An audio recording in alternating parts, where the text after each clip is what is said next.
Hello and welcome back to my vlog.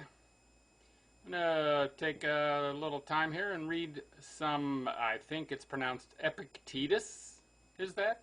A selection from the discourses of Epictetus. I don't know if I'll read more than just today, we'll see.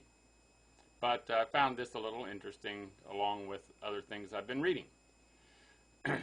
Of the things which are in our power and not in our power.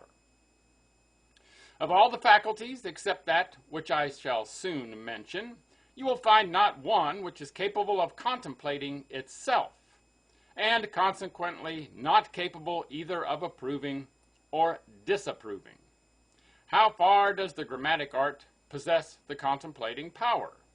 As far as forming a judgment about what is written and spoken. And how far music? As far as judging about melody. Does either of them then contemplate itself? By no means. But when you must write something to your friend, grammar will tell you what words you should write. But whether you should write or not, grammar will not tell you. And so it is with music as to musical sounds, but whether you should sing at the present time and play on the lute, or do neither, music will not tell you. What faculty then will tell you?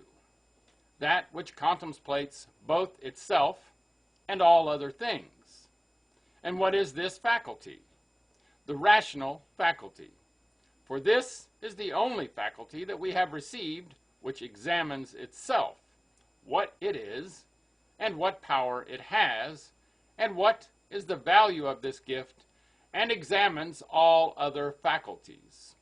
For what else is there which tells us that golden things are beautiful? For they do not say so themselves. Evidently, it is the faculty which is capable of judging of appearances. What else judges of music, grammar, and the other faculties, proves their uses, and points out the occasions for using them? Nothing else. What then should a man have in readiness in such circumstances? What else than this? What is mine, and what is not mine?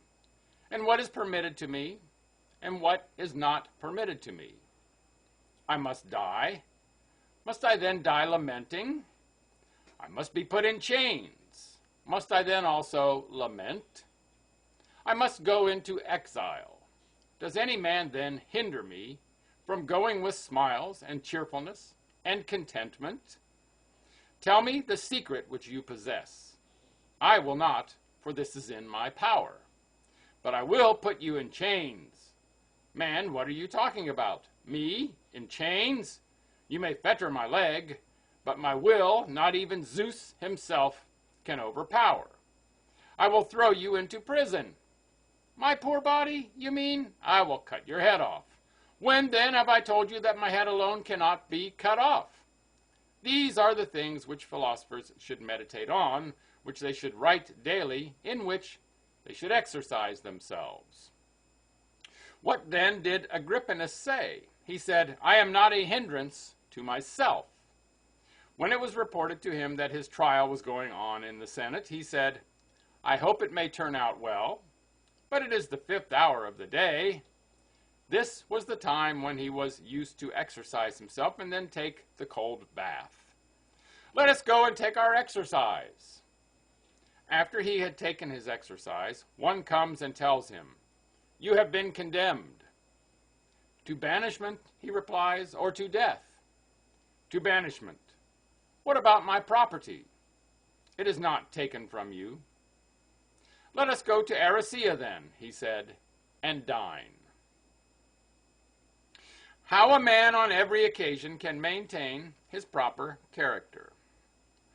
To the rational animal only is the irrational intolerable. But that which is rational is tolerable. Blows are not naturally intolerable. How is that? See how the Lacedaemonians endure whipping when they have learned that whipping is consistent with reason. To hang yourself is not intolerable. When then you have the opinion that it is rational, you go and hang yourself. In short, if we observe, we shall find that the animal man is pained by nothing so much as by that which is irrational, and, on the contrary, attracted to nothing so much as to that which is rational. Only consider at what price you sell your own will, if for no other reason, at least for this, that you sell it not for a small sum. But that which is great and superior perhaps belongs to Socrates and such as are like him. Why then, if we are naturally such, are not a very great number of us like him? Is it true then that all horses become swift, that all dogs are skilled in tracking footprints? What then, since I am naturally dull, shall I, for this reason, take no pains? I hope not. Epictetus is not superior to Socrates, but if he is not inferior, this is enough for me, for I shall never be a Milo, and yet I do not neglect my body, nor shall I be a Croesus, and yet I do not neglect my property, nor, in a word, do we neglect looking after anything because we despair of reaching the highest degree. That's where I'll stop for now.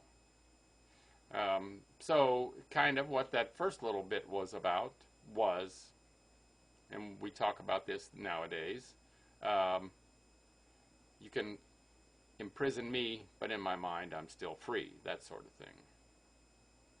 So, I'm not sure if I'll read more of this. I was intrigued by this thinking of Epictetus. Make it a great day, and bye for now.